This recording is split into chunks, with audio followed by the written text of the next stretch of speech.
Sorry પણ અહીંયા આપણે એક મિનિટ પોઝ કરી. તમને સાહિત્યનો બહુ શોખ છે તો મારે તમારા મોઢેથી આપણે જે શંકર ભગવાન વિશે જે કવિ કાગે જે દુહો કીધો છે ને એ સાંભળવો જે છે. ભગવાન શંકરનું તો આમ જો તમે જોવા જાવ તો કવિ કાગે ઘણા દુહા કીધેલા છે, કે જેમાંનું એક હું તમને સંભળાવું કે જે દેવોની આગળ દૂત એ તો રૂપાળા કાયમ રહીએ. જે દેવોની આગળ દૂત મતલબ કે જે દેવો બીજા જે દેવો તમે ઘણા જોઈ લો, એ આમ ટૂંકમાં કયો તો આમ શું કહેવાય, આપણે કહી શકીએ કે ભાઈ જે શંકર ભગવાનને છે જે પ્રસન્ન કરવા માટે અથાગ પ્રયત્નો કરતા હોય છે. બીજા કોઈ જે દેવના ભક્તો હોય છે તે તેને રીઝવવા માટે પ્રયત્નો કરતા હોય છે. અને જે દેવ છે જેને તમે માનો એને તમારું ભગવાન થવું પડે અને થવું પડે, જો તમને શ્રદ્ધા હોય તો વસ્તુ છે. આ બધાને તો પોતા માણસોનું આપણે લઈએ તો એને તો જે કોઈ દેવને માને છે એ સાચવે છે, બરોબર.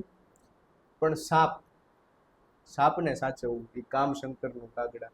દેવોની આગળ દૂત એ તો રૂપાળા કાયમ રહીએ, પણ ભેળા રાખે ભૂત વો તો કૈલાશ વાળો કાગડા. આ માનવી છે એને તો ભાઈ આપણે જાણીએ કે કોઈ પણ દેવની માનો કે તમે ગમે તે માતાજી તમારા કુળદેવીને માનતા હોય તો એ તમારી સહાય કરવા આવે, અથવા કોઈ જે તમારા સુરાપુરા હોય છે એને માનતા હોય તો એ તમારી સહાય કરવા આવે.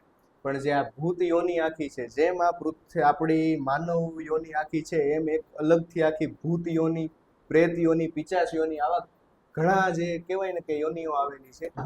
જે ભૂત યોની છે ને એ ભૂતને ટોટલને જે સાચવવાનું કામ ને એ શંકરનું.